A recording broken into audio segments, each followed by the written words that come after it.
Existem aqui no nosso grupo, nesse encontro que nós estamos tendo, pessoas que já conhecem e lidam com a doutrina espírita há muito tempo, né?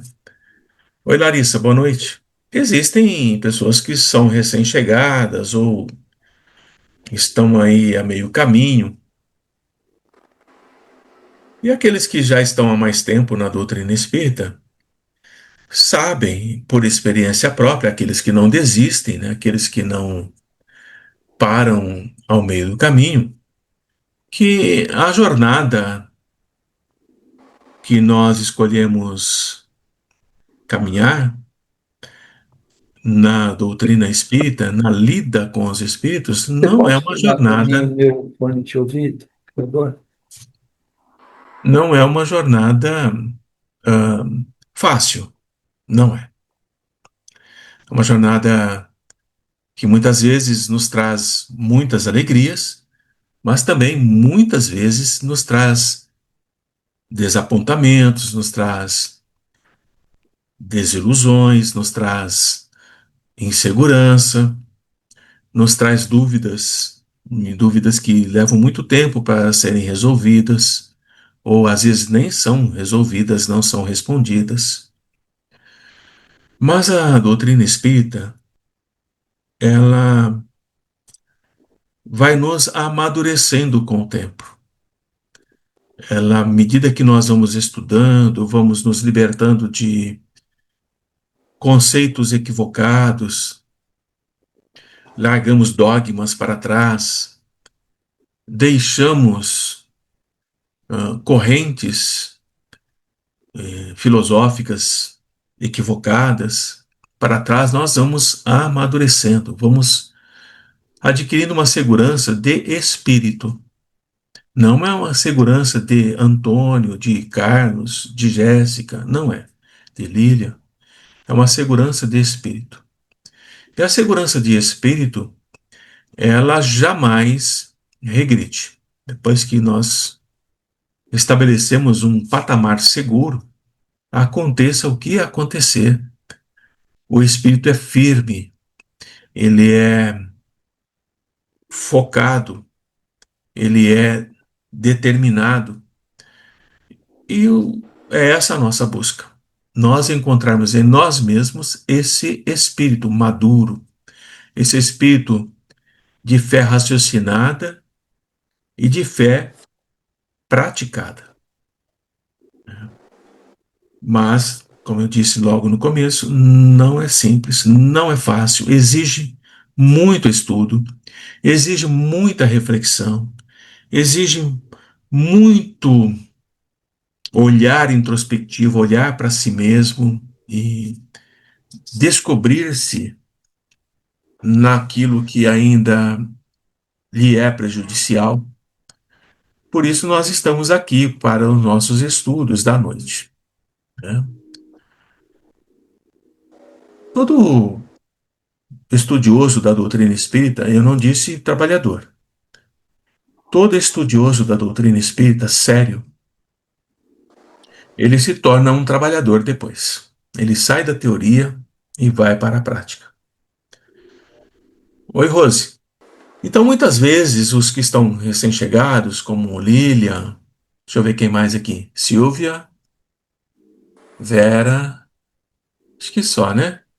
Muitas vezes, vocês vão se surpreender com determinadas posturas que eu, ou a Sônia, ou a Lilian nem tanto, porque não é o caráter dela, ou a Dilson, ou o Toninho, tomamos quando passamos a olhar para o trabalhador estudioso, o médium, aquele que está na equipe, passamos a olhar e, pela experiência que nós temos ao longo de 30 anos de lida com a espiritualidade, nós temos aquele feeling, aquele olhar apurado de olhar para aquele trabalhador e saber que ele é capaz de dar mais do que ele acredita, que ele pode render mais, que ele pode produzir mais.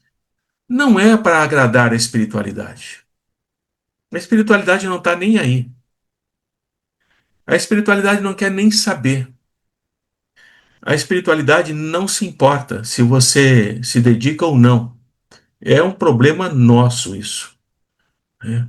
Mas é um problema do dirigente, uma responsabilidade do dirigente, trazer o trabalhador para o máximo da capacidade que ele possui, que ele pode produzir naquela busca que ele está mergulhando. E às vezes a nossa fala, aparentemente, ela é dura, é uma fala quase que imperativa, né? Você vai fazer isso agora, porque você é capaz. Isso choca o trabalhador. E quando ele não compreende, ele acaba abandonando o trabalho que eu levaria para patamares mais elevados e retorna para a mesmice do dia a dia, para o cotidiano, para a vulgaridade do básico que qualquer um pode fazer. Então, o trabalho na seara espírita, principalmente nesse grupo, na quarta-feira, e nos demais, mas esse é mais importante nesse sentido, é puxar vocês no estudo, no aprendizado de si mesmos, em perceber que a espiritualidade tem olhos para aqueles que se esforçam, para aqueles que é, exigem de si mesmos, mesmo não sabendo muito bem para onde vai, e a espiritualidade, ao ver o esforço do trabalhador, o quanto ele estuda, o quanto ele se dedica naquilo que lhe é possível, guardem isso, a espiritualidade não vai olhar para as nossas imperfeições, não vai olhar. Ah, o Antônio tem essas imperfeições e, portanto, nós não vamos trabalhar com ele. Ah, a Silvia tem tais e tais imperfeições morais, de forma moral, ética, e a gente não vai trabalhar com ela. Se fosse assim, não trabalharia com ninguém de nós encarnados, porque todos nós somos imperfeitos. Nós estamos nos aperfeiçoando. Então, o médium, o trabalhador que pensa equivocadamente que a espiritualidade não olha para ele ou para ela, porque ela carrega ainda desequilíbrios emocionais, desequilíbrios éticos, desequilíbrios morais, desequilíbrios sexuais, desequilíbrios de. Esse trabalhador está equivocado. A espiritualidade vai olhar para nós, no nosso esforço, como Kardec já nos disse, de nos melhorarmos. E eles vão trabalhar o que a gente tem de bom, tá? Então, quando eu ou a Sônia, mas eu e a Sônia, né, olharmos para vocês e cobrarmos de vocês uma postura mais determinada, não pensem que é uma implicância da nossa parte, não é. É uma exigência da espiritualidade sobre nós. Porque nós não falamos para vocês, mas nós somos cobrados pela espiritualidade quando nós não exigimos o avanço necessário. Eles nos cobram. Eles vêm e nos dizem o que estão fazendo, que não estão seguindo aquilo que nós apontamos como melhor para o grupo, porque não seguem as nossas orientações. O que os leva a deixá-los soltos. Eles puxam a orelha da gente, né? Antes de puxar as nossas orelhas, puxamos as de vocês também. Tudo bem? Então, é esse preâmbulo aí para tranquilizar aí a Silvia, tranquilizar a Vera e tranquilizar a Lilian, que já conheço melhor, tá bom? Hoje nós vamos falar, e eu vou colocar os slides daqui a pouco, sobre um ponto que é muito importante e delicado na lida, na prática mediúnica.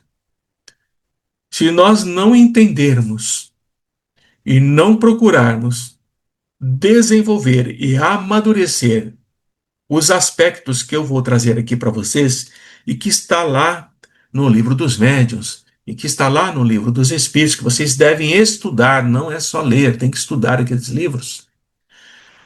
Ah, pouco proveito terão das reuniões mediúnicas. Do que é que eu estou falando? Para o dialogador e para o médium, eu estou falando das perguntas que se pode fazer aos espíritos. Quais são as perguntas que nós podemos fazer aos espíritos no momento do diálogo, ou no momento que o amigo espiritual está trazendo uma mensagem, ou no momento de uma evocação? Porque na Seara nós iremos sim abordar as evocações. Nós vamos evocar os espíritos como Kardec o fazia e cuja prática foi banida das casas espíritas. Ninguém mais faz evocação de espíritos, né? Então nós vamos aperfeiçoar e melhorar vocês em vários aspectos. Mas para entender melhor e ir com calma, o primeiro ponto é como é que eu abordo os espíritos? O que eu pergunto a eles? O que é que eu devo fazer para que aquele espírito com o qual estou dialogando, com o qual eu estou me relacionando, não me engane, não me ludibrie, não engane a mim e não engane ao médium, não engane o dirigente. Então, existem técnicas que nós devemos praticar para termos segurança no trabalho mediúnico. Ah, então depois que nós estudarmos, nós nunca mais seremos enganados? Que assim fosse, mas não é. Vez ou outra nós seremos enganados, ludibriados. E é um demérito nosso? Não, não é. Não é um demérito nosso. Porque nós estamos em aprendizado, tá bem? Então, é isso o nosso tema da noite. Então, deixa eu ver aqui. Eu acho que é aqui que eu vou abordar vocês. Estão vendo aí a capa do slide de abertura? Sim? Estão? Então está bem. Bom, então vejam, eu coloquei como referência para facilitar para vocês que todo esse material, que provavelmente vai se transformar em duas aulas, para não ficar muito cansativo, está lá no Livro dos Espíritos, no capítulo 25. Tá? Então, muita coisa que eu não vou falar aqui está lá nesse livro. E o que é que eu quero dizer para vocês? Vejam o seguinte: quais são as perguntas que nós podemos fazer aos espíritos? Guardem isso. Nós não podemos chegar para os espíritos, principalmente os dialogadores, e fazer perguntas de forma atabalhoada, não refletindo sobre aquilo que vai ser questionado ou colocado para o espírito. Então, toda pergunta que nós vamos fazer, ela tem que ter uma forma, isto é, ela tem que ser estruturada. E ela tem que ter um fundo. Qual é a estrutura da pergunta e o que é que está inserido nela? Eu vou explicar isso melhor. Então, no diálogo, não tem como fazer o segundo item, que Kardec diz: as perguntas devem ser redigidas com clareza e precisão na sua casa. Eu vou ter um encontro de com os amigos espirituais, que eu vou marcar, e eu quero fazer algumas perguntas. Eu não vou fazer essas perguntas na hora, eu preparo na minha casa, tá? Mas mesmo no meu lar, no momento que eu estou preparando as perguntas, eu tenho que tomar o cuidado dessas perguntas não serem muito complexas, cheias de desvios. Começa num ponto, passa para outro, depois retorna para o ponto inicial e modifica tudo. Não pode ser assim. E elas têm que ser colocadas em ordem. Uma pergunta que vai sendo respondida leva a outra pergunta, que leva a outra pergunta, até que o assunto abordado seja totalmente esclarecido. Então, quando nós treinamos isso em casa, mesmo que é um espírito imaginário, eu fazia muito isso. Eu sentava e falava assim: bom, que perguntas que eu posso fazer para um espírito que é um suicida? E eu pegava e anotava. A pergunta número um, eu não ia perguntar logo de cara qual o nome dele, porque ele se suicidou ou se ele é suicida. Primeira pergunta: o que te traz aqui, meu irmão? Aí ele responde: o que espera encontrar aqui, meu irmão? Percebe a ordem da pergunta? A sequência?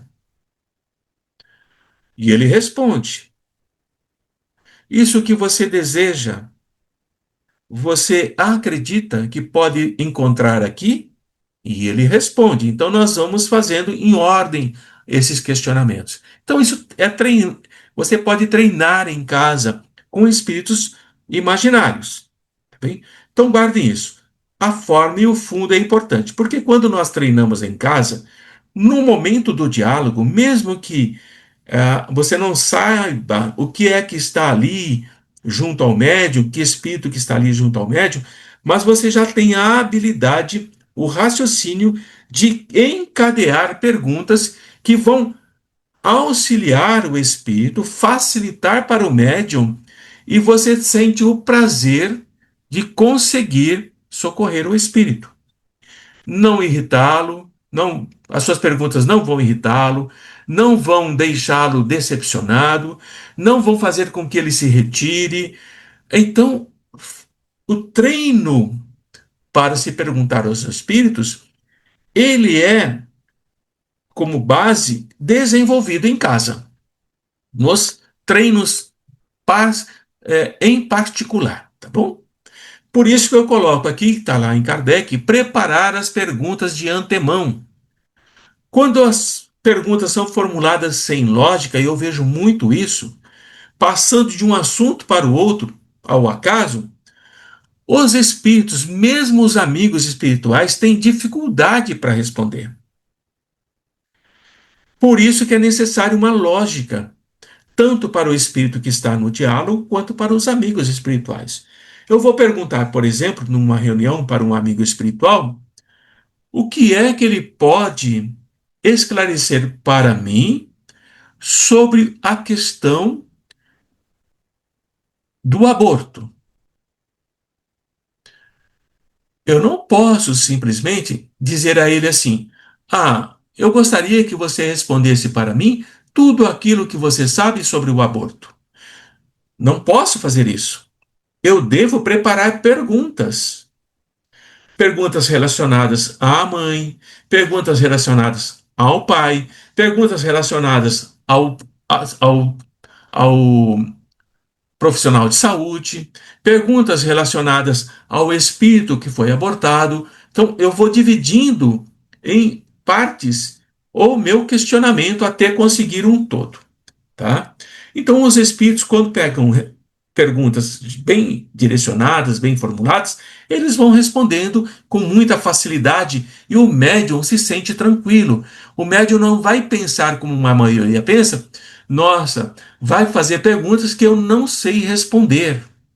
Mas quando ele percebe que existe uma lógica nas perguntas, seja na prática, na parte mediúnica dos necessitados ou na parte mediúnica do aprendizado, e ele percebe que o espírito responde tranquilamente através dele, o médium relaxa e as coisas fluem.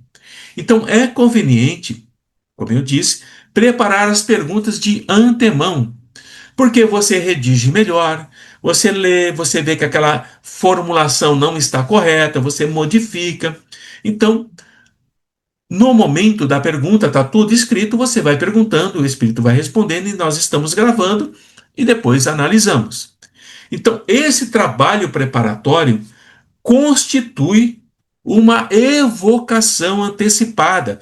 Eu estou aqui fazendo as perguntas e mentalizando, por exemplo, o nosso amigo espiritual Clélio. Bom, eu vou perguntar para o Clélio isso, depois isso, depois isso. Eu estou evocando esse espírito.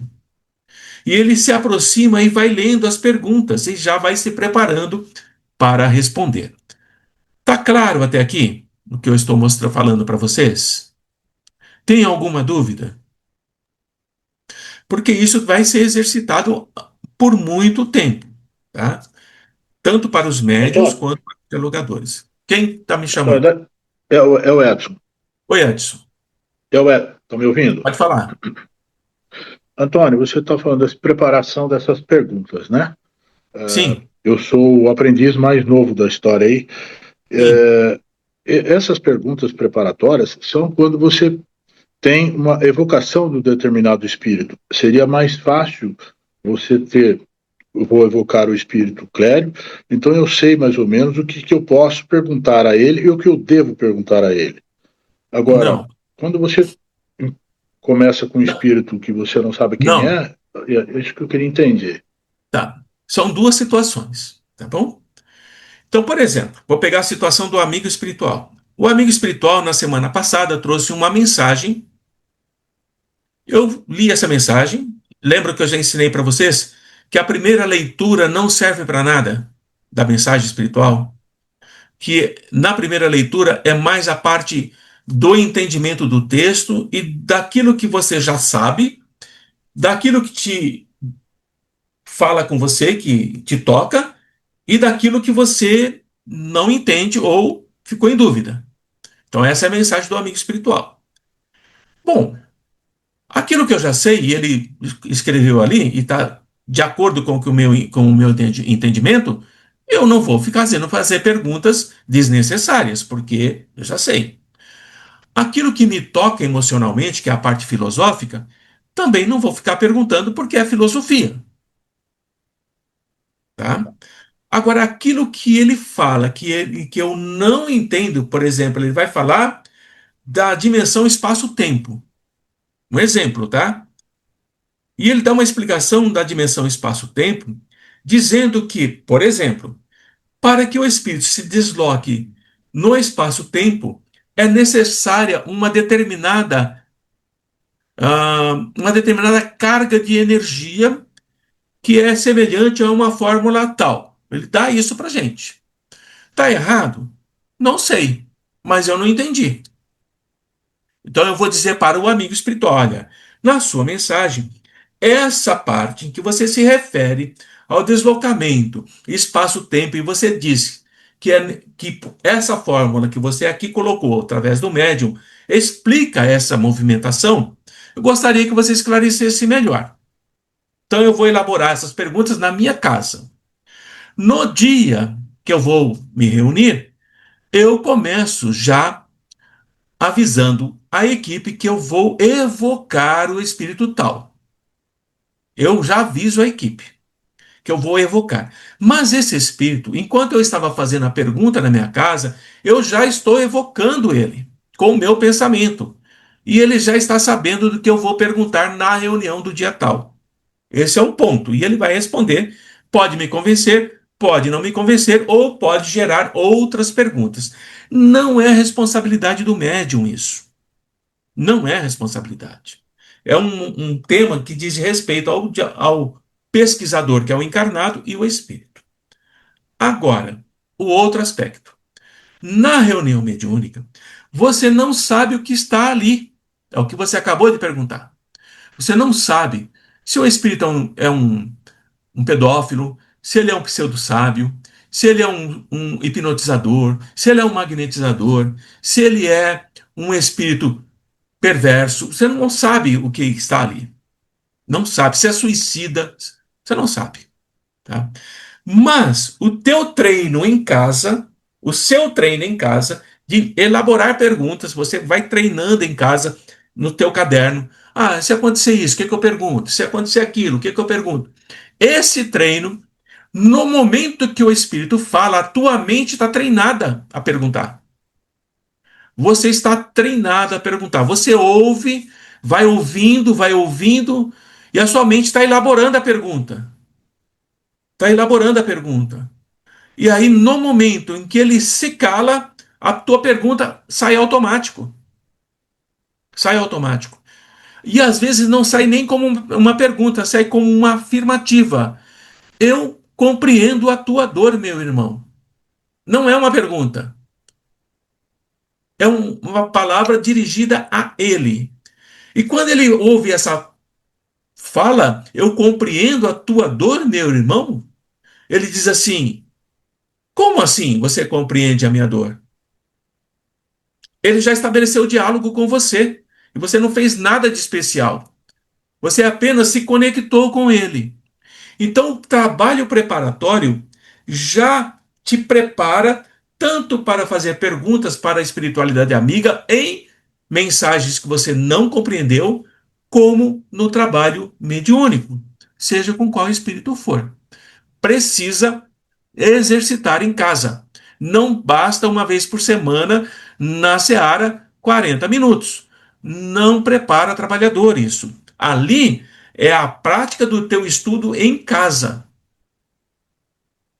Assim é Entendi. com o médium, por exemplo. Não adianta o médium chegar lá, isso é para todos os médios, tá? Ah, amanhã o nosso trabalho na seara começa tal hora e termina tal hora, e ali eu vou fazer o meu papel de médium. Não é suficiente. Não cresce, não avança. Fica parado, porque faz sempre a mesma coisa. O médium ele tem que se preparar em casa. Eu sei que as casas espíritas dizem, de uma forma, eu diria até hum, inadmissível, para não dizer outra palavra, que não se deve exercitar em casa. Vai contra Kardec. Kardec nos diz que o médium tem que se preparar em casa, 20 minutos à disposição da espiritualidade ou mais para a psicografia ou para a psicofonia. Entra lá no quarto dele, abre o caderno, faz a prece, pega o lápis e espera. E treina. E leva a mensagem para que a gente vá analisar. Se o médium não faz isso, e o outro já faz ou já fez e está muito mais adiantado, ele jamais vai chegar onde o outro está, porque ele não exercita. Tá? Então, a casa espírita é o local onde você vai colocar em prática o que você aprendeu em casa. A expansão, a percepção, o contato, o envolvimento, você vai trabalhar tudo isso no seu lar.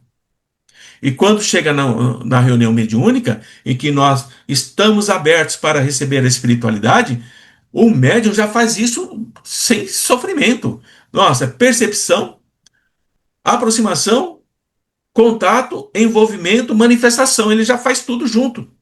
Ele expande, já completa o ciclo todo e ali ele dá a mensagem como um médium seguro, um médium maduro. Então vejam que, independente do tema que eu trago para a aula, ele está sempre voltado para a parte prática, para o crescimento. Eu falo de vocês, mas também para o meu crescimento. Mas o crescimento de vocês depende de vocês. Porque quando eu estou sentado, estou preparando a aula, o meu crescimento já está acontecendo. Eu já estou com a minha mente trabalhando o tempo inteiro. E eu levo esse material de uma forma que vocês possam não somente entender, refletir sobre o que está sendo dito e colocar isso na prática. Tá?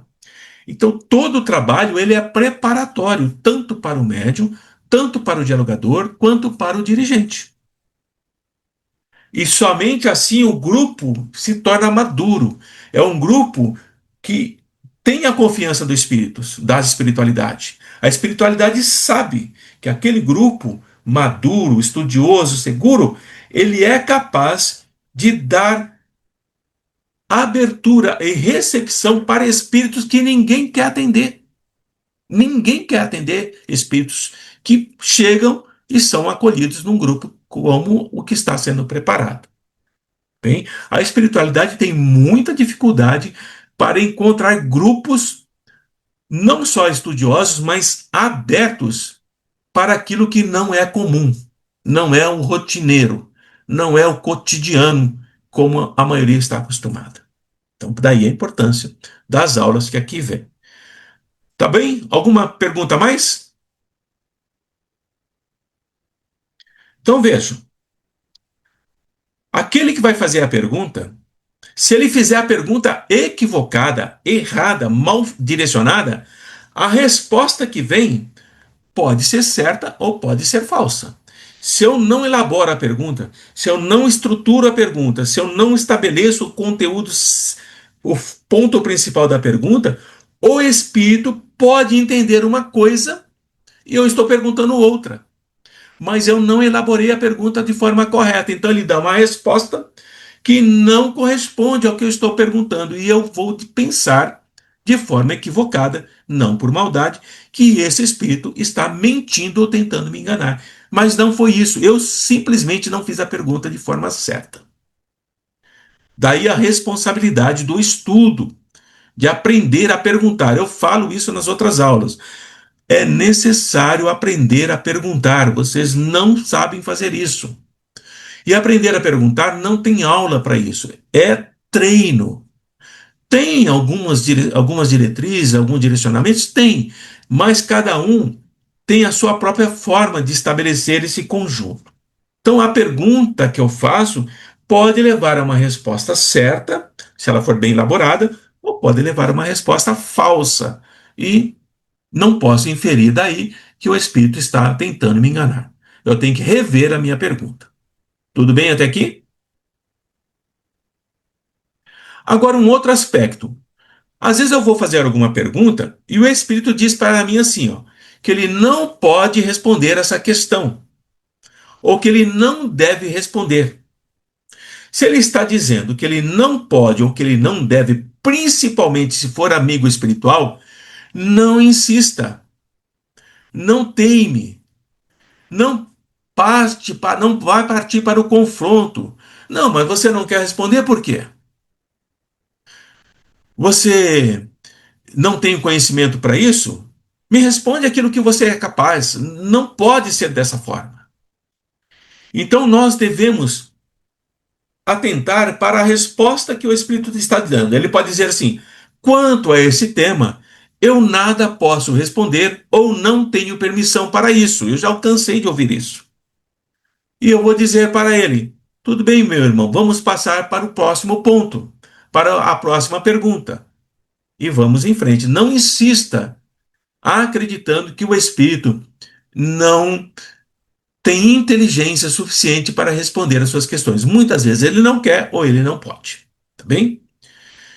E o outro aspecto que eu também canso de ver, o dialogador, aquele que vai fazer perguntas, ele não deve fazer pergunta daquilo que ele já sabe, quando ele já sabe a resposta. Ou então quando ele tem como verificar a pergunta. Então, não tem necessidade de fazer com que o espírito responda algo que eu já sei. Por exemplo, como é o perispírito de espíritos que encarnam em um mundo superior ao nosso? É mais leve ou mais denso do que o nosso? Eu já sei a resposta. Eu já sei que é mais leve. Então eu não preciso fazer esse tipo de pergunta. Isso aborrece os espíritos. Isso causa desconforto, tá? Ou algo que eu tenho condições de verificar. Por exemplo, o som se propaga no espaço espiritual, como se propaga aqui no nosso mundo material? Eu já sei que não. Eu tenho como verificar isso. Eu sei que no nosso mundo espiritual o som se propaga através do ar. E na espiritualidade, o ar como o nosso, que aqui estamos, não é o mesmo.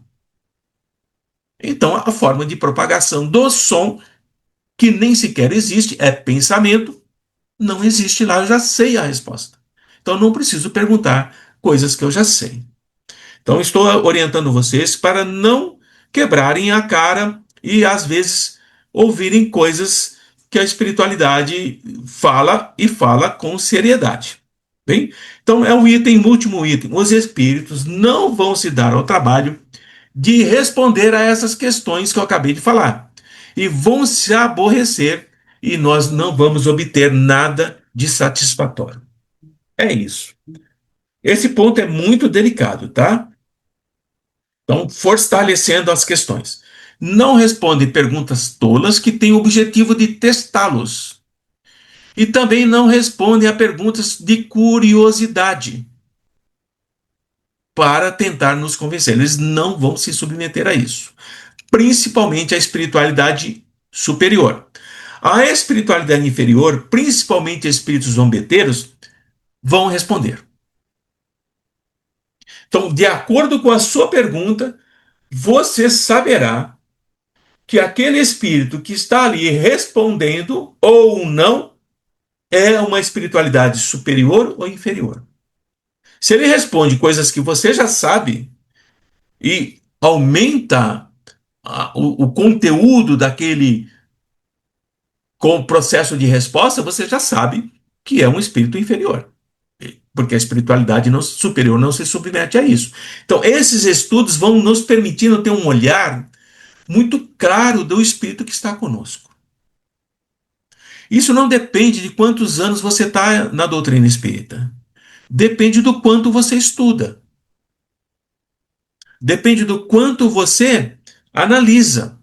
Depende de quanto você aprende em cada trabalho. Tá? Então, nós temos trabalhadores com 40 anos de casa e temos trabalhadores com 1 ano que é melhor do que aquele que tem 40. Porque aquele que tem 40 só faz a mesma coisa. Então, vejam como é importante essa aula para vocês entenderem como nós devemos nos comportarmos na reunião mediúnica ou quando estamos questionando a espiritualidade, seja ela inferior, seja ela a espiritualidade amiga, superior. Tá bom? Alguma dúvida nesse aspecto aqui? Entenderam bem? Então tá. Então vamos ao item seguinte. Nós podemos obter bons conselhos e esclarecimento dos espíritos. Mas eles vão responder para nós conforme os conhecimentos que eles possuem. O que isso quer dizer? Kardec está dizendo o que com isso? Que eu posso fazer uma pergunta para um determinado espírito e ele responde de acordo com o conhecimento dele. Mas não me satisfaz aquela resposta. E eu vou perguntar para um outro espírito que tem mais conhecimento do que o primeiro. Ele não só responde o que o primeiro respondeu, mas ele enriquece a pergunta. Ele enriquece a resposta. Porque ele tem muito mais conhecimento. E ele pode ter um outro aspecto que ele tem uma certa afeição por mim, ele gosta de mim. Então ele vai enriquecer a resposta dele.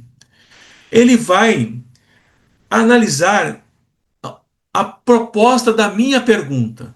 Se a minha pergunta é útil, se a minha pergunta tem uma finalidade para o bem, para o crescimento, então ele vai responder com mais gosto ainda. Então, percebem, vocês procurem perceber como é delicada a questão das perguntas para os espíritos, porque também tem muito da afetividade. Do quanto o espírito gosta de mim, do quanto ele percebe quanto eu estudo, de quanto ele analisa a pergunta que eu estou fazendo e percebe que ela tem um fundamento para fazer com que todos que estão ao redor compreendam e cresçam. E é isso que facilita o enriquecimento e a oportunidade de esclarecimentos e bons conselhos que nós recebemos. Pode ser de espíritos com menos conhecimento ou de espíritos com mais conhecimentos. Okay? E aqui não estão afastados, por mais estranho que pareça que eu vou dizer, espíritos de ordem inferior. Porque às vezes o fato de eles serem espíritos de ordem inferior não significa que eles são burros. Não significa que eles não sabem nada. Eles têm muito conhecimento. E às vezes ele não é um obsessor meu. Ele não é um adversário meu. Ele é o adversário da casa espírita, ele é adversário de outra pessoa, ele não gosta de Jesus, ele tem outras desavenças. Mas como não é um adversário meu e ele não percebe da minha parte nenhuma animosidade, nenhuma provocação, ele pode responder sim, com o conhecimento que ele possui, à pergunta que eu acabei de fazer para ele. Então a nossa mente tem que estar aberta. Não podemos, dentro do processo de lidar com a espiritualidade, sermos compartimentados. Ah, com a espiritualidade amiga eu me comporto assim. Com a espiritualidade dita adversária eu me comporto assado. Não. São irmãos nossos. São filhos do mesmo pai. Só estão em situações vibracionais diferentes. E nós estamos no meio. Tá? Então, esse conceito do catolicismo, mesmo da doutrina espírita, com viés religioso, de entendermos tudo como bem e mal, nós temos que tirar da nossa cabeça. Temos que tirar isso da nossa cabeça. Ah, o espírito imperfeito é mal, o espírito que está bom é bom. Não, não é assim que funciona. Porque eu torno-me uma pessoa que eu classificaria como divisionista. Eu divido as coisas. E Jesus nos ensina que não é dessa forma. Né? Temos que ter o mestre. Agora tem um outro aspecto que isso dá uma polêmica danada. Muitas pessoas dizem assim: ah, não devemos perguntar nada para os espíritos. Nós temos que esperar eles trazerem as informações quando eles acharem que devem e quando eles acharem que o grupo está pronto. Muitos falam isso. O que é que Kardec nos fala? Ele diz assim, ó, algumas pessoas pensam que convém esperar os espíritos nos ensinarem, sem nada perguntar. Aí Kardec diz, é um erro quando as pessoas fazem isso, porque existem instruções que vêm de forma espontânea. Hoje eu recebi uma instrução de forma espontânea, eu não perguntei nada, e o espírito veio e trouxe uma informação muito importante para o meu conhecimento, de alto alcance que não devemos ignorar. Mas existem explicações que nós teríamos que esperar longo tempo se a gente não perguntasse. 1 ano, 2 anos, 3 anos, às vezes nem vem a resposta. Então o que Kardec diz? Pergunte. Porque quando nós perguntamos, não é inconveniente para a espiritualidade. Eles não se aborrecem com as nossas perguntas. Claro que é aquilo que eu disse, as perguntas têm que ser elaboradas. E as perguntas são muito úteis para nós, porque elas nos trazem instruções de acordo com as respostas e nós vamos perguntando cada vez mais e as instruções vão chegando. Mas chega um momento que a gente tem que saber encerrar as perguntas.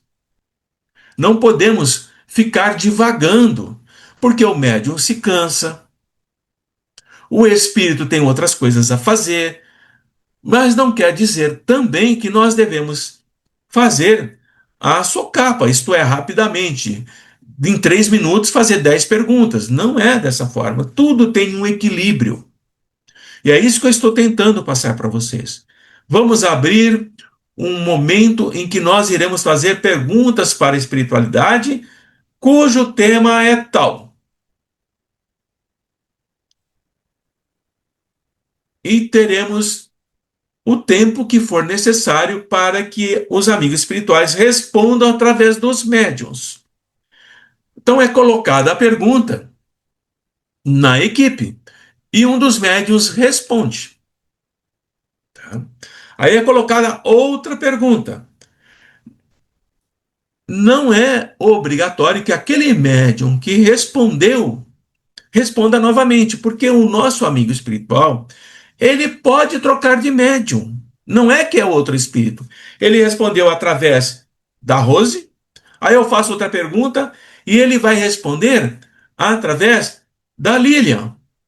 Aí eu faço outra pergunta, ele vai responder através da Flávia, através da Iracema. Ele vai trocando de médium. Por que eles fazem isso? Para que o médium possa perceber a presença e a manifestação do Espírito. E quando nós não entendemos isso, nós achamos que cada médium está com um espírito diferente, mas é o mesmo espírito respondendo em médiuns diferentes. Estão entendendo essa delicadeza desse processo? Mas também pode ocorrer de cada espírito diferente responder através de um médium. Não há limites, meus amigos. Não coloquem a mente extremamente quadrada no processo da reunião mediúnica, porque nós lidamos com aquilo que nós chamamos de imponderável. Não é palpável. E não está sob o nosso controle, embora a gente ache que está. Não está. Toda e qualquer manifestação mediúnica, em qualquer equipe, mas quanto mais séria é a equipe, quanto mais estudiosa, não está sob o nosso controle. O controle é da espiritualidade. Então, quando vocês se deparam numa reunião mediúnica com um espírito se manifestando através de um médium e tem um dialogador ali, não é por acaso. Não é, deixa acontecer. Aquele dialogador já está na planilha do planejamento do espírito, da espiritualidade que dirige a reunião. O médium, o dialogador e o espírito já foram escolhidos, já estão na planilha. Se o dialogador falta, tem que entrar outro. Mas o trabalho era para aquele dialogador. E isso exige uma readaptação. Então, nada acontece na reunião mediúnica por acaso. É tudo muito bem elaborado, tudo muito bem planejado. O acaso é nosso. O médium não vai, o médium não deixa o espírito falar, o médium se aborrece, o médium quer ir embora. O acaso é nosso. O planejamento é da espiritualidade. Tá? E é exatamente essa dificuldade que eles têm de lidar com os encarnados. A Jéssica, 2 semanas atrás, deu uma passividade em que a espiritualidade disse que todos os médios estavam com amigos espirituais ao lado, querendo falar, e não deixaram. Silenciaram os amigos. Aí fica difícil. Tá? Tudo bem? Estou abordando alguns aspectos para que vocês entendam. Quais são as vantagens? São todas. Quando nós elaboramos questões, a nossa mente é ativa, é rápida. Primeira vantagem, nós desmascaramos os espíritos mistificadores logo de cara. O espírito começa a falar, o dialogador treinado, que já treinou em casa, que já exercitou, ele já sabe que o espírito é mistificador, está tentando enganar. Mas ele não vai falar isso para o espírito. Você está querendo me enganar e, portanto, acho melhor você parar com isso. Não é dessa forma, isso não é caridade, isso não é socorro. Você deixa ele falar, mas você sabe que aquilo que ele está dizendo, pouco a pouco, o tempo que ele ali permanece, as energias que estão no ambiente, o magnetismo do médium, o magnetismo do dialogador, o magnetismo da sustentação estão atuando no campo energético do espírito. E pouco a pouco ele vai se exaurindo da força com que ele chegou. Aí é o momento de você dizer para ele: meu irmão, onde você pretende chegar com essa história? Você não está dizendo que ele está mentindo. A quem você pretende enganar? Eu não estou dizendo que ele é um mistificador. Então vejam, aonde você pretende chegar, a quem você deseja enganar, o que você espera daquilo que você está fazendo, quem pediu para que você fizesse isso, você vai encadeando as perguntas, tá? Então a pergunta, quando ela é feita com lógica, ela desmascara o espírito, sem que você precisa dizer que ele é mentiroso. Entenderam? Estão entendendo essa parte? Isso é muito importante, hein, gente? Tá? Agora, quando é um amigo espiritual, mesmo que você faça esse tipo de questão, ele não vai se aborrecer com isso. Ele não tem medo de perguntas que possam revelá-lo. Ele não tem medo de perguntas que exigem explicações sobre pontos que você não entendeu. Olha, mesmo na hora da comunicação, ele está dando a mensagem lá no final do trabalho. É que ultimamente a gente está terminando muito em cima da hora e a gente vai fazer algumas modificações na sala, para dar mais tempo para os amigos. Então, está com o tempo e o amigo está falando um determinado ponto. Você tem duas formas de agir. Você pode interrompê-lo, e o médio tem que saber que você pode fazer isso, senão o médio perde a conexão, então o médio precisa estar treinado, e é o que a gente vai praticar. Você pode interrompê-lo. Olha, você acabou de dizer tais e tais coisas. Você poderia esclarecer melhor para o meu entendimento dos demais? Ele não vai se aborrecer com isso. O único quesito de incerteza é o médium, porque o médium pode achar que foi ele que errou, e aí interrompe a comunicação. Então, o melhor, enquanto o amigo está fazendo a mensagem, aqueles que estão ouvindo não precisam ficar de olhos fechados. Abram os olhos. A hora das mensagens dos amigos espirituais, pega ali uma caneta e um papel e vai anotando o que ele está falando. Anota o que ele está falando. Anota o que ele está falando. Pontos. Abordou sobre desdobramento do espírito. Falou que a consciência acompanha o espírito. Então, desdobramento, consciência acompanha. Falou que onde está o pensamento está a alma, pensamento está a alma. Você anota tópicos. Aí chega um momento que ele fala alguma coisa que você não entendeu, mas que você anotou. Quando termina a comunicação, posso fazer uma pergunta a você, meu amigo? Claro, meu irmão. Olha, você falou tais coisas, entendi tudo bem, mas esse ponto não ficou claro para mim. Você pode esclarecer? Ele vai esclarecer. Se ele disser assim, está tarde, o tempo se esgota, responderei no próximo encontro. Tudo bem, não há problema algum. Dúvidas? Fácil isso? Tá fácil, né, gente? Então veja, todas as vantagens de quem trabalha sério. Então, quando são espíritos imperfeitos, espíritos enganadores, espíritos que querem perturbar, eles não gostam que façamos perguntas para eles, principalmente perguntas que vão fazer com que eles se rebelem. Eles vão evitar. Não. Se você continuar perguntando dessa forma, eu vou parar. Não quero saber dessa pergunta. Pergunte outra coisa. E eles falam de uma forma mais incisiva mesmo. Tá? Então, o que a gente recomenda aos médios?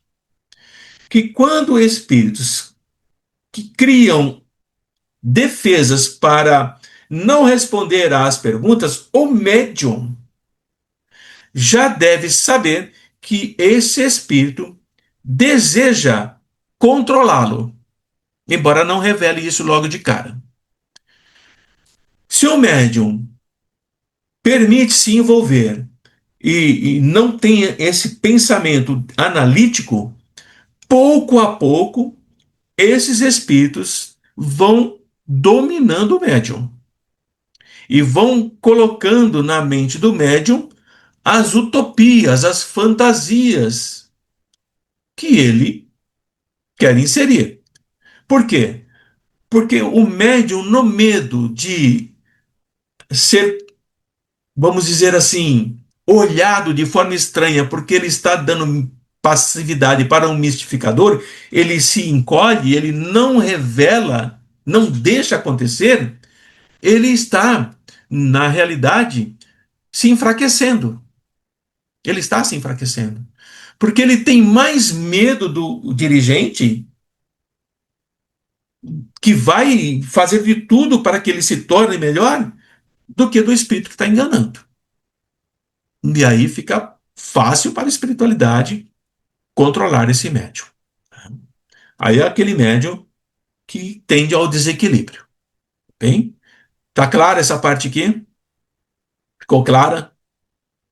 Vamos mudar. Tá quase acabando. Quais são as perguntas que são simpáticas, que agradam os espíritos e aquelas que não agradam?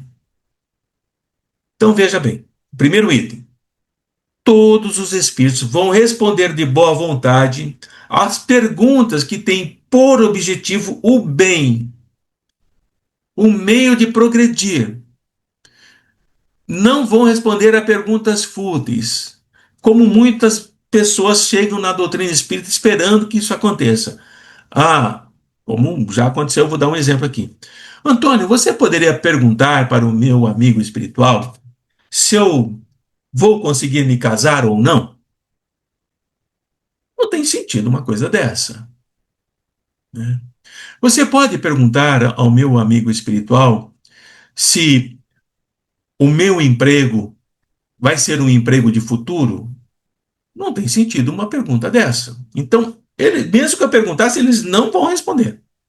Agora, a espiritualidade zombeteira, brincalhona, responde tranquilamente. Ah, sim, pode dizer a ela que ela vai se casar, que ela vai ser feliz, que ela vai ter filhos, e a data de casamento já está marcada, dia tal, tá? São espíritos brincalhões e zombeteiros, né? Um espírito amigo não responde esse tipo de coisa, não. Agora, veja como é importante o item mais importante do que está aí. Olha aqui, ó. Não é suficiente uma pergunta séria para obter uma resposta séria. Então a pergunta é séria, mas a resposta pode não ser séria, pois depende do espírito que está respondendo. Então eu posso fazer uma pergunta séria, mas o espírito que está respondendo, ele é um zombeteiro, ele é um pseudo-sábio, ele é um mistificador. A resposta que ele vai dar não será séria de acordo com a minha pergunta. Por isso precisa estudar, para você analisar as perguntas, as respostas, quando você grava e vai estudar em casa depois aquilo que você julga que deve estudar. E outro ponto importante que todo mundo esquece, e quando não esquece, nem sequer lembra disso, porque nunca leu isso. Uma pergunta séria, meus amigos, não afasta os espíritos levianos. Não é porque eu faço perguntas sérias que os espíritos levianos vão embora. O que vai fazer com que os espíritos levianos se afastem é o meu caráter. É o meu caráter, é a minha moral e a minha ética que vai fazer com que eles se afastem. Não é a pergunta, é quem formula a pergunta que determina que tipo de espírito que estará ali respondendo. Isso é muito importante. Então veja sim, perguntas inúteis. Toda pergunta inútil ou é feita por pura curiosidade. Ah, eu não tenho o que perguntar, então. Ah, vou perguntar algo que eu tenho curiosidade. Encontrar aí algo que possa me deixar bem financeiramente é uma pergunta totalmente inútil, né? Não vou responder esse tipo de coisa. Então, agora, os espíritos imperfeitos, levianos, obeteiros, né, respondem a qualquer pergunta e não se preocupam com a verdade. Então, se você tem dúvida se o espírito que está ali é zombeteiro, leviano, mistificador, no rol de perguntas que você está colocando, tá? Você coloca uma pergunta que você já fez acima. Você formula diferente, mas é a mesma pergunta. Se a espiritualidade que responde é uma espiritualidade séria, eles vão dizer assim para você: essa pergunta já foi respondida acima. Nós já respondemos.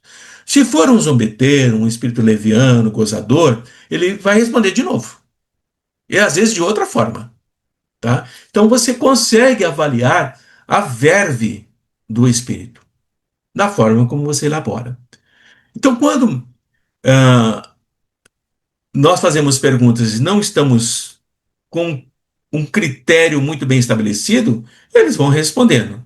Mas quando o nosso critério é bem estabelecido e as perguntas vão revelando esses espíritos, eles se desagradam, eles se aborrecem e eles fogem, eles se afastam, tá? Quando não são perguntas que vão revelá-los, vão tirar a máscara deles, eles vão responder e não se preocupam com a verdade. Basicamente é isso. Então, terminando, passatempo ou revelações.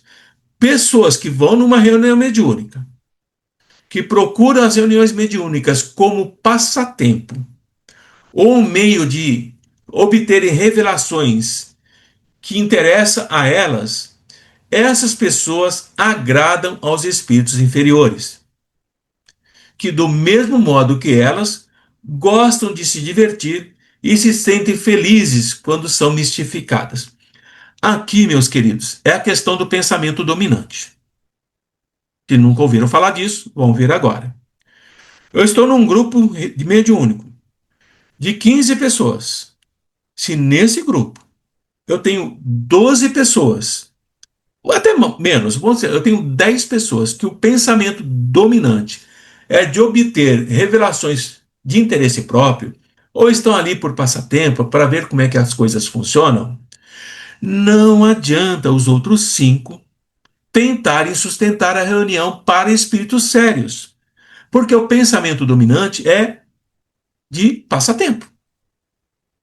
Por isso, o cuidado da direção dos dirigentes de ir selecionando as pessoas que vão para a reunião mediúnica e observando o quanto essas pessoas se comportam. Se percebe que essas pessoas estão, hoje eu vou, amanhã eu não vou, depois eu fui, depois eu não fui, elas não têm, não é um passatempo, mas o pensamento dominante é eu vou quando der, essas pessoas tendem, pouco a pouco, irem sendo peneiradas pela própria espiritualidade. Tá? Então, vejam, ambas as causas existem e também tem coisas que não podem ser reveladas e outras que o próprio espírito não conhece. Então, pensamento dominante também tem na própria espiritualidade. E as causas que nós estamos procurando respostas, às vezes não podem ser reveladas. E porque não é permitido ou porque os espíritos não conhecem. Nós vamos parar aqui para que vocês possam ter um tempo de conversarmos. E eu espero que tenha traçado aí um perfil do trabalho. Tá? O quanto vai impactar em cada um de vocês é algo que eu não tenho controle, não tenho como determinar, né? Mas tenho como cobrar na sala mediúnica. Tá? E como eu disse um pouco antes, nós vamos reestruturar todo o trabalho da quarta-feira. Não será nessa quarta-feira agora, mas já há um processo de reestruturação da dinâmica da sala. Tá bem? Perguntas que vocês queiram fazer. Dúvidas, receios, desistir, não quero mais. Vocês que são médiums, ostensivos, o treinamento que será desenvolvido com vocês é o treinamento de continuidade. Né? Continuidade. Então, por exemplo, um exemplo, tá? Hoje, quarta-feira, eu vou pegar a Lia, vou pegar a Lilian e vou pegar a Iracema. Esses 3 médios que eu acabei de escolher são os médios que irão dar passividade na noite de hoje. Os demais não vão dar passividade. Um exemplo, tá? Vão pegar lá seu caderninho de anotações e vão observar a Lia, vão observar a Lília, vão observar a Iracema. Como cada médium se comporta respondendo perguntas que foram elaboradas para a espiritualidade. Então, vou pegar você, Lia. Eu faço a primeira pergunta. A pergunta é sobre o tema suicídio. Então, tem uma pergunta. O tema é suicídio para todos. Aí vem, você está envolvida e eu venho e faço as perguntas. Faça a primeira pergunta, faça a segunda pergunta, faça a terceira. Não estou falando com o suicida, eu estou falando com o espírito que vai responder sobre suicídio. Como é que eles veem o suicídio? Como eles analisam o suicídio? Como o suicídio impacta o espírito? Perguntas técnicas, tá?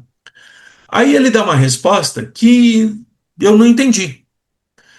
O que eu vou fazer para você aprender? Eu vou interromper.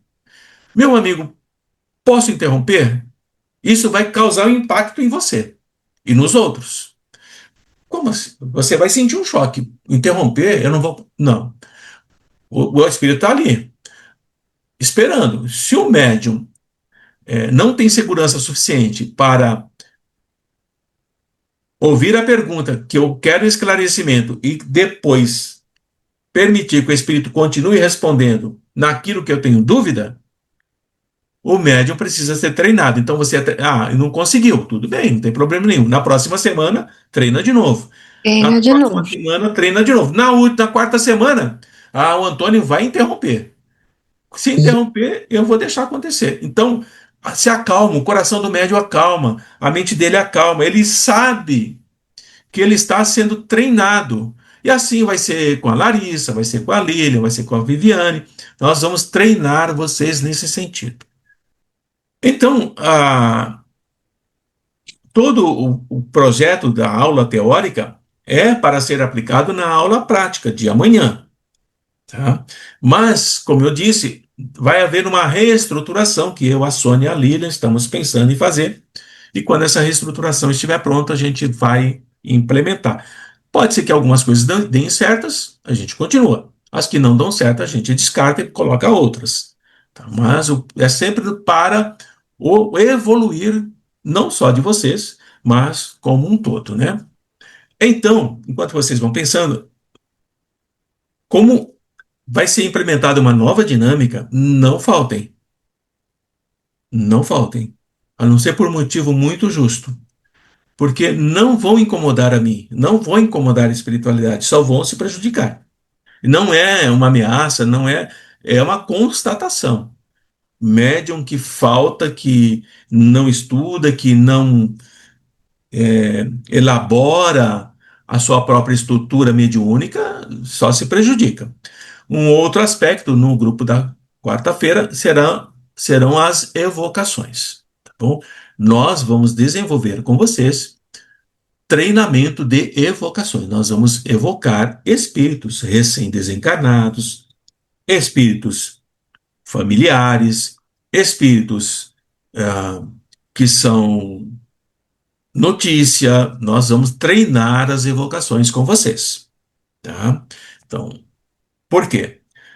Porque o abandono da evocação está criando obstáculos para o campo não só mediúnico do médium, como a mente dele não consegue estabelecer conexões com espíritos evocados por medo. Por medo. E o nosso trabalho é fazer que vocês quebrem essa barreira do medo. Porque no fundo, de tudo que nós fazemos, é sempre uma evocação. É sempre uma evocação. Vejam como é.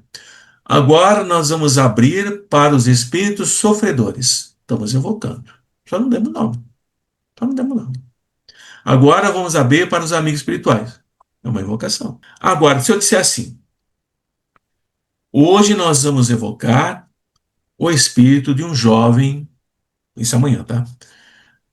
No caso, já estou fazendo essa evocação. Hoje eu vou evocar o espírito de um jovem que foi assassinado quarta-feira, cujo nome é Everton. Esse jovem foi assassinado com facadas. E vamos evocar esse jovem para falar conosco. Aí já bloqueou a cabeça de vocês, né? Porque vamos evocar um espírito, acabou de ser morto, etc. e tal. Não, temos que pensar assim. Toda evocação beneficia o espírito, socorre o espírito, alivia o espírito, tira ele da confusão mental, permite que ele seja socorrido mais rápido. O médium aprende. A espiritualidade vem esclarecer. Então, nós temos uma série de desdobramentos que são benéficos, não só para nós, mas também para o espírito. Entenderam? Como vocês são ruins de perguntas, nós vamos encerrar o nosso encontro agora. Tá na hora, né, irmão? Ai, ai, ai, ai, ai. Antônio, eu quero fazer uma pergunta. Pode fazer, Carlos. Vamos lá. Existe uma diferença entre reunião mediúnica e o atendimento espiritual na seara, certo ou não? Não, é a mesma Existe coisa. essa. É É a a mesma mesma coisa, coisa. Não, mas né? na reunião mediúnica, você não está. Você, eu nunca participei de uma reunião Sim, mediúnica, sim. ok? Eu não sei qual é a composição de uma reunião mediúnica além dos médiums e do coordenador.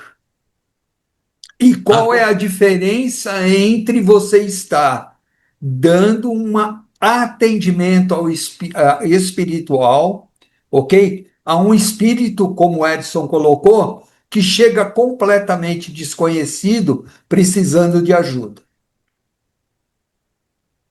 Bom, então vamos partir do princípio básico, respondendo como um todo, tá? A reunião mediúnica e o atendimento espiritual é a mesma coisa. Na reunião mediúnica, são várias facetas, tá? Tem várias etapas, vamos dizer assim. Então, na reunião mediúnica, eu posso atender espíritos que a própria espiritualidade socorrista traz. Com isso, eu estou Aham. dizendo que, que esse espírito não veio com nenhuma pessoa que foi tomar passe, ele veio de uma outra instância. Então, eu estou atendendo espíritos que os próprios amigos trouxeram. Também posso atender espíritos que entraram ou encarnados na sala de passe ou foram assistir à preleção e quando o encarnado foi embora, o espírito ficou na casa e ele é levado para o atendimento na reunião mediúnica. Tudo bem? Eu posso, essa terceira faceta, eu posso atender espíritos amigos. Amigos, eles se apresentam para trazer alguma mensagem. Eu posso ouvir a mensagem e não perguntar nada, vir embora. Ou então, estabelecer um diálogo com ele. Nada impede. Tá bem? O outro aspecto que é crucial é o aspecto do comportamento dos trabalhadores encarnados na reunião mediúnica. Então, eu tenho. O ideal seria que todos fossem devidamente responsáveis, focados e atentos. Mas não é isso que acontece, porque cada um é um. Então, tem aquele trabalhador que é distraído, tem aquele trabalhador que não é comprometido, tem aquele trabalhador que está no meio caminho, tem aquele trabalhador que é focado, tem aquele outro que não tem uma mediunidade estuante, ele não percebe, ele não ouve, ele não vê, ele não sente, mas ele tem o pensamento disciplinado, né? Então, todo esse contexto é que determina se a reunião mediúnica vai ser equilibrada ou não. Essa parte nossa, encarnados, nós aqui. Tem a parte da espiritualidade que nós não controlamos. Nós não controlamos. O que significa isso?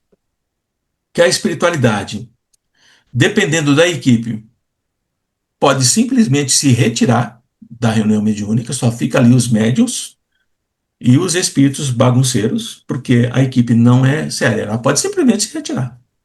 Vai embora. Pode isolar trabalhadores encarnados, cria um campo energético em torno do encarnado para que ele não atrapalhe o restante da reunião. É um outro aspecto. Pode, antes da reunião, orientar como o trabalho deve ser feito, tá bem? Pode dizer que tal trabalhador precisa ser socorrido antes do início do trabalho, porque ele está em desequilíbrio. Então, a reunião mediúnica é Uhum, esse universo entre encarnados uhum, e desencarnados. Tá? uhum. Quem é que controla isso? Há um dirigente na espiritualidade e há um dirigente encarnado. Se o dirigente Ah, encarnado está lá só porque ele é antigo na casa,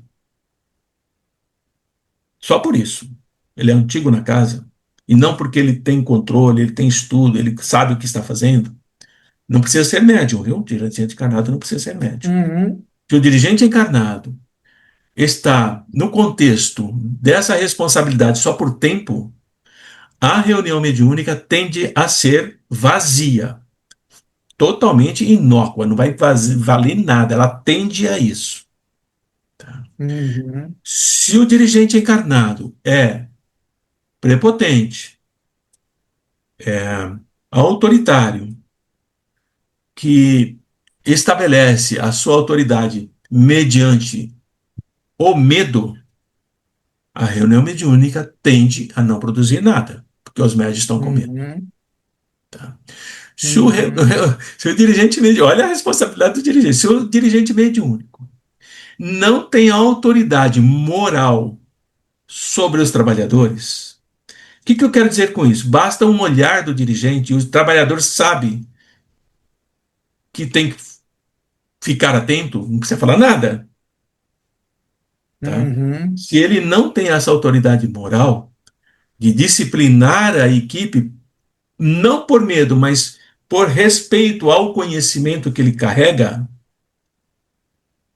a reunião mediúnica tende a ser bagunçada. Todo mundo conversa, todo mundo brinca, todo mundo se desconcentra, tende a ser isso. Tá? Então, as nuances são as mais variadas, é um universo isso. Uhum. Mas tudo se Uhum. resume em duas coisas apenas. Existe uma equipe encarnada que é responsável por si. Existe uma equipe espiritual que é responsável por si. Quando as duas responsabilidades são harmônicas, a reunião acontece. Ok. Quando não é, Uhum. pode estar a espiritualidade aqui, ó. Nada acontece. Quando esses encarnados são bagunceiros, essa vai embora. E os bagunceiros nem se dão conta que não tem mais ninguém ali. Tudo bem? Uhum. Sim. Entenderam como é? O trabalho na reunião mediúnica, existe também o trabalho de sustentação, Sempre. Aquele sempre. médium que não está trabalhando, ele está sustentando. Por isso que ele não pode distrair. Por isso que Uhum. ele não pode Uhum. divagar. Se a mente dele começa a fugir, ele tem que trazer de volta. E a melhor forma de trazer de Uhum. volta é a prece. Ok, É a prece. Se ele ficar em silêncio mental, ele se distrai. Então ele tem que estar em prece. Se não, ok. não. Tudo bem? Obrigado. Acabamos. Tudo bem. Obrigado. Acabamos, irmão. Depois esse material fica gravado e vocês quiserem assistir, fiquem à vontade. Se tiverem críticas, se tiverem observações, vocês colocam lá no canal.